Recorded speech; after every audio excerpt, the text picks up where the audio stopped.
Hey guys, so it's here bringing you another video, and welcome to another League discussion kind of episode. It's a quick gameplay thoughts of what I thought was an interesting topic. It's not a very big article, so it won't take me long to do this, but I think it can kind of broaden a conversation, and this is about the GAT or GAT, which are the Game Analysis Team. So I will say a couple things. Just I think this is happening of why they've done this quick gameplay thought article is because in recent, let's be honest, couple years, there's been a lot of calling out to Riot over the general balance of the game. Now, the one thing I will say is I think a lot of people's issue is not with the gameplay or game analysis team, it's more with the balance team. So potentially they need to do this with the balance team to be like, why do they make the decisions that they make?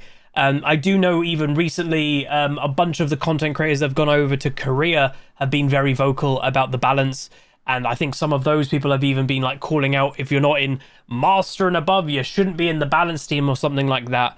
And potentially Riot's kind of been listening to those streamers and videos and like, let's do this article to try and, counter it. But I will say the game analysis team doesn't have the complete power on balancing the game. The balance team does. So potentially we need to kind of hear the thoughts of the balance team. I still think that the direction of balance in League for the last couple of years has been basically a joke. And I think it's pretty evident that you can have these game analysis teams, but if the people that are actually making the decisions do not play League, I think that's where a lot of the problems are caused, because a lot of things are unhealthy. The data may not back that up. The numbers may not back that up. But if as a player, if things feel unhealthy, it is unfun to play against. But if you've got these guys that are in charge of balance, they don't play the game, they just go off the numbers, which it seems to be, but that's what they do. It's where things can get buffed and debuffed, nerfed. When it feels unhealthy already, then it gets a buff, or something feels quite weak, but the numbers are not going that way, so it's all over the place because it genuinely feels like the people in charge do not play the game anymore. But let's see what they say about this. So this is from Riot Galaxy Smash, and it is here to talk about GAT or GAT, the Game Analysis Team. League is pretty complex to say the least, and with new ideas in the making, sometimes it's not easy to anticipate all the ways single change might affect the entire game. That's where GAT comes in. Our job is basically to help designers understand how their new content fits with the rest of League, and that it ships as closely to our goals as possible. We're like Yumi on everyone's shoulders, zooming around and supporting them so they can achieve their design goals. So what does that actually look like? Well, I'm glad you asked. So they're just going to kind of go over some myths. Now, one thing I will say that I do think is partially a problem within this kind of culture of employing people to do this type of thing. When I had a meeting with Riot about the this preseason, before Season 12 started, and they went over the Chem Dragon and the Hex Dragon, every writer there was really positive about those dragons, and most of the content creators, including myself, seem to be pretty negative about them. Obviously, with one dragon in more than the other, and obviously that dragon has not survived, Chem Dragon.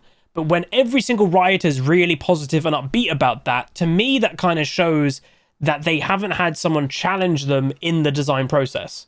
So, and that's my issue, is when you're employing people to be in the team, when you're a member of staff in the Riot team, you've got friends who are in your team, you've got friends that are the designers and developers.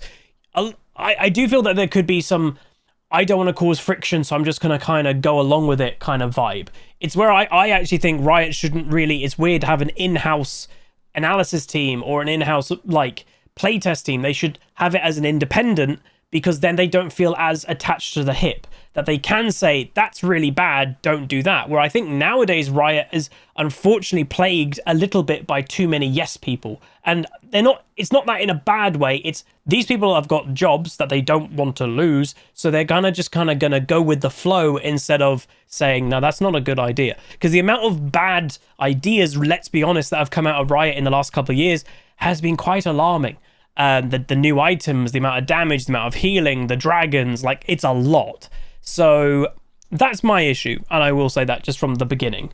So myth number one is GAT's job is to test the live game. I don't even think that's a myth. Like, that's surely it's more about moving forward and balance of like what's to come rather than live. But anyway, and while it's true that GAT does a lot of things to validate existing content, we actually spend most of the time during the design phase. Yeah, that makes sense. Before something goes live. For example, with Crown of the Shattered Queen, as soon as we understood the designer's main goal to create a specifically defensive mage mythic, we suggested additional ones like making it purchasable by a wide variety of users and ensuring that it doesn't nullify the mage's class core weakness of being squishy. Having these recommendations early on helped the designer prototype with more specific goals in mind. Later, once they had the early design, we generated test cases to help them understand risks and outputs of the item in ways that they might not have anticipated before, like Crown potentially replacing Everfrost as the go-to defensive mage mythic rather than two occupying different niches. It's very collaborative and iterative process. And we often go through many cycles before something ever ships. So that's what this team is kind of about. It's not just like playing whatever. This team is known to have the good players in it. If people are like, where are like the high rating players that challenge Riot? This is what this team is supposed to do. It's supposed to be the better players on average, the ex-pros and stuff like that. They're in this team. And if the designer goes, we're thinking of making a dragon that gives everybody Scion ulti in the Dragon Soul and then has massive camouflage fields. What this team is supposed to do is, that's a really bad idea. That's what this team is supposed to do. Obviously that didn't happen in that example for some reason, but that's what it's supposed to do. It's supposed to guide, because I've been in the game design world a little bit. I'm going to tell you right now, game designers are not necessarily good at their own games. Like, most of them aren't very good at their games, to be honest. And when you've got a massive game of League, game designers are nowhere going to be near the top of that game. When you have millions of people playing the game, there's going to be so many better players than the people that are actually making it. Again, I don't mind that. That to me is common sense. You know, the thing is, like, I kind of get it, is I play League day in and out for my job. Do I really, in my spare time, want to watch League of Legends content? A lot of the time, the answer is no. And kind of the same for these designers is the same, is they spend literally 9 to 5 is their workday on League of Legends. Do they really want to spend their whole evening playing the game? So I do kind of understand it, but that is where there's also a difference between a game designer and a game balancer. Is I do actually think the game balancers, there does need to be a bit of an internal look into that, because I do genuinely believe we do need to have an improvement in the balance team. Like, I will not, no one right now at Riot would be able to convince me that balance team exactly knows what they're doing. Is so many of the changes just seem off, and it just doesn't quite seem. And the best way you can explain it, and it's not me just saying it, other content creators are saying it, other pros are saying it, it truly just feels that the balance team doesn't play the game. And that's where I do think, like, this team, the GAT team plays League of Legends.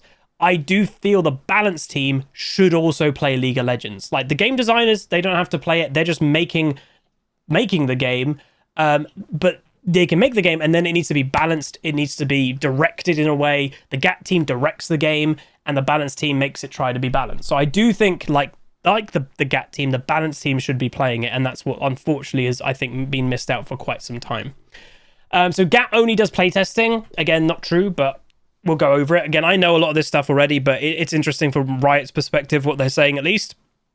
So although playtesting is a huge and essential part of our work, we use many other tools to analyze game content as well. This is especially important since playtesting has limitations. Yeah, if, like, how many people can they actually employ? Like, what Riot have said before is why sometimes when a new champion is shipped, let's say Zeri, for example, Zeri shipped, and in 1 or 2 days, people worked out to do the Bruiser build was way more effective than an AD carry build. Why wasn't that seen, like, completely in the early stages of testing? Because when you're a playtest team, you're being told by directly the game, you know, the champion designer, she's an AD carry, this is how I would build her. That's what they're going to test. That's what they're going to do. But when you have, like, millions of people on literally day 1, hour 1 of when a champion gets released, some people are going to just experiment, like, way more. They don't have a game dev telling them, oh, build like this. They don't have that. They're just going to be kind of loosey-goosey and do what they feel is best. And there's, you know, if you have 20 people in the GAT team, maybe 50 people in the GAT team, that's like nothing in compared to the broad spectrum player base. That's why it's such a big difference, and how things can be like, whoa, we didn't expect that, because you can't sometimes. So there are only so many hours in a day to run playtests, and sometimes test cases conflict and can't be done in the same game. Like if there are 2 new junglers to test, but we don't want to play them against each other, for example, because that's 2 new things going against each other. You want to, instead of 2 new things going against each other, you'd want a new thing versus an old thing to see how it fits in the current game. So that's a good example. One of the most tried and true methods we use is to crunch some numbers. For example, when a designer works on a new champion, we run the math on their counterparts in live so we can tune them to be relatively similar in power. Like when Qiyana was in development, we looked at existing assassins' total damage outputs to get a ballpark estimate. We also look into considerations how champions like Zed have single target burst combos, whereas Qiyana would be mostly AoE, area of effect. We use spreadsheets, lots and lots of spreadsheets, to compare and contextualize all the data, and then combine it with other forms of more qualitative feedback from playtesting and theory crafting to provide holistic analysis. So it's not just playing the game, it is trying to do that number crunching. The one thing, again, to counter, just to say, is number crunching and is all well and good, but it doesn't, it doesn't give you feeling. That's the problem. And again, that is, I've got to keep going back to it. That is, I think, what has been missing in League of Legends for the last couple of years is the feeling of the game.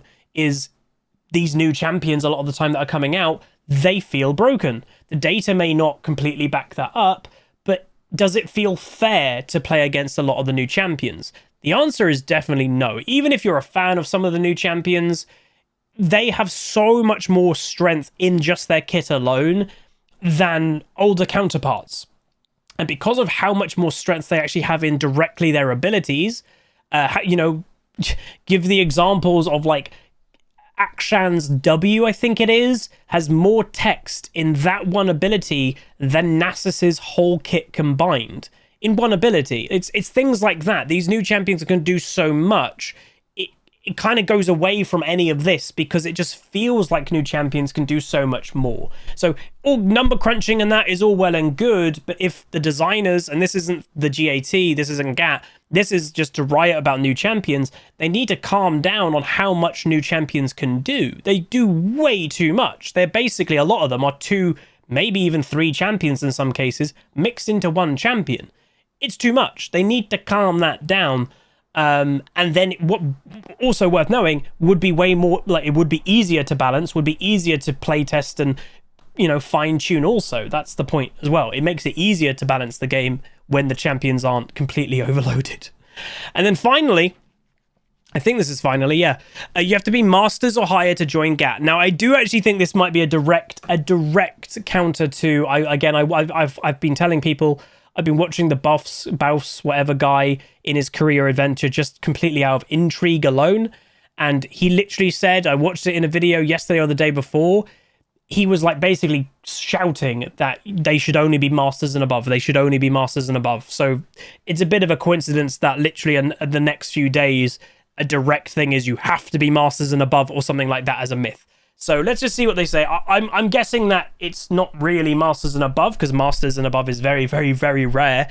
But probably you'd want higher rating people to be directing the game. I know some people might not like that, because like some people may say, lower rating people can be knowledgeable about the game. And although that is true, there is definitely, and I'm not trying to be elitist in any regard, I know it might come across that way, there's one thing to say, if someone in silver or gold really believes in their knowledge, that's all well and good.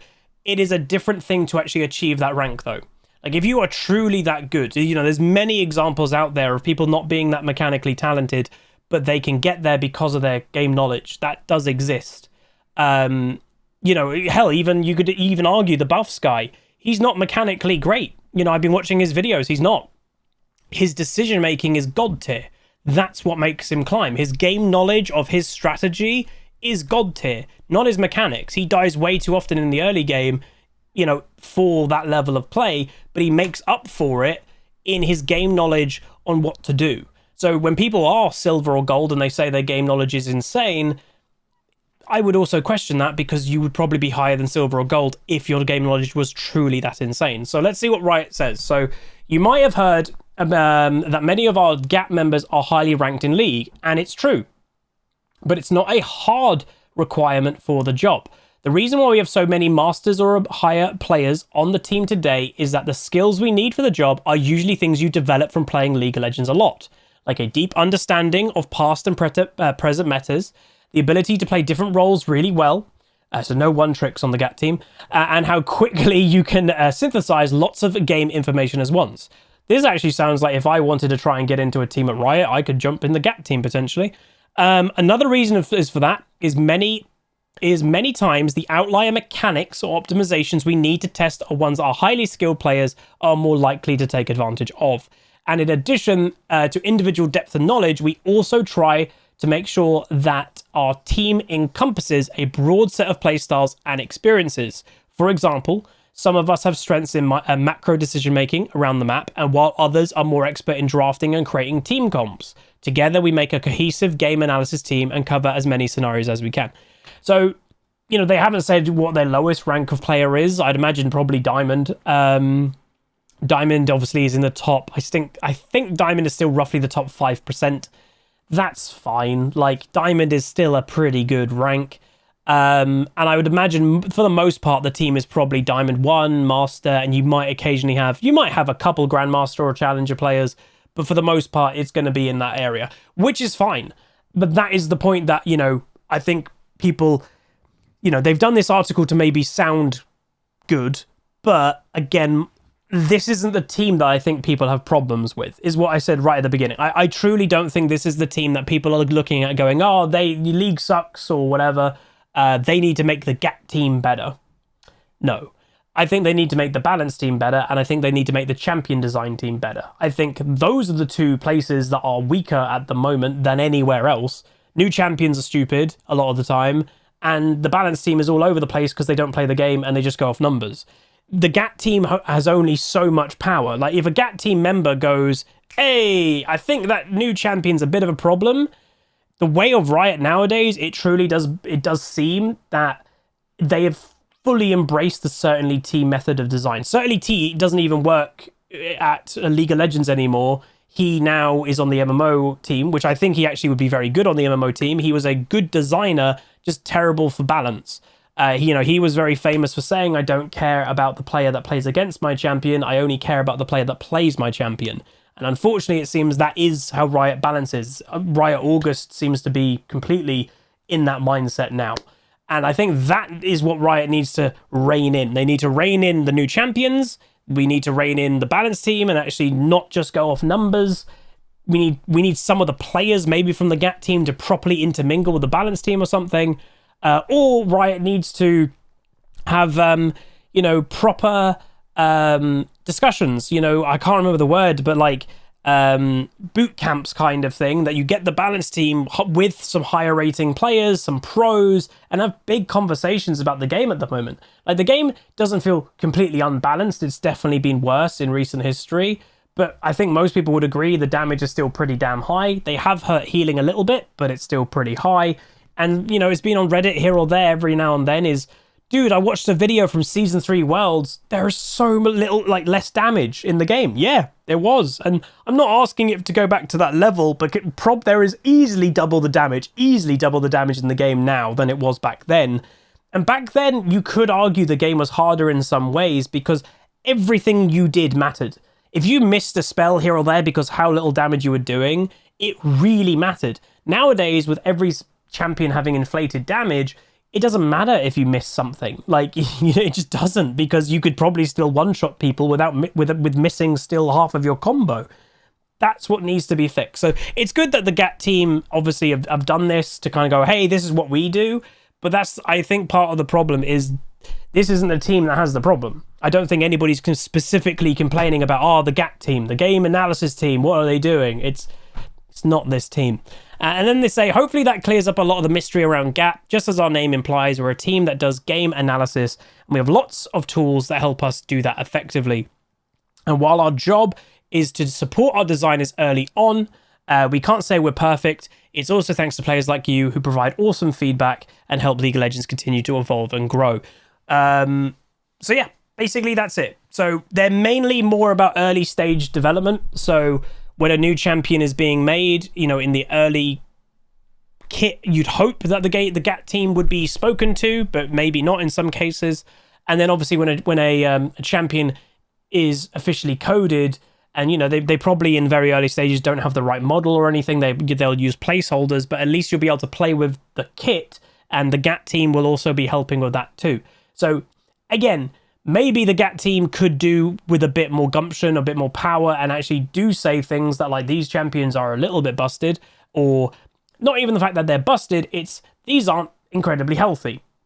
They have too much in their kit. So yeah, that's what I would say. Is nothing against the GAT team. I'm sure they try, but they also, like I mentioned at the beginning, it's probably quite hard for them to even speak out against anything because there's that Riot friend environment. Is if you've got if your friend is the champion designer who's working in the office next door, do you really want to knock on his door and upset them and be like, you need to change a lot about this? I know in a lot of workspaces people go, that's just being professional, but we have heard a lot about Riot's work environment. It's quite bro-centric and all of that stuff. So I can see it not happening in some cases. But yeah, that's my take anyway. It might be a bit harsh, but again, I love League of Legends. That's why I'm quite passionate and been wanting the game to be the best it can be for itself. And I just think it has been let down a little bit in the last couple of years. You know, I'm enjoying League.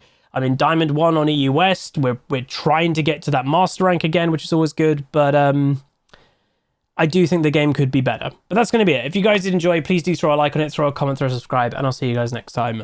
Goodbye.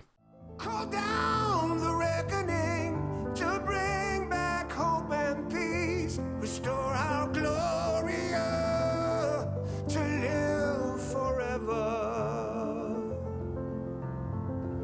Bring down the dark regime.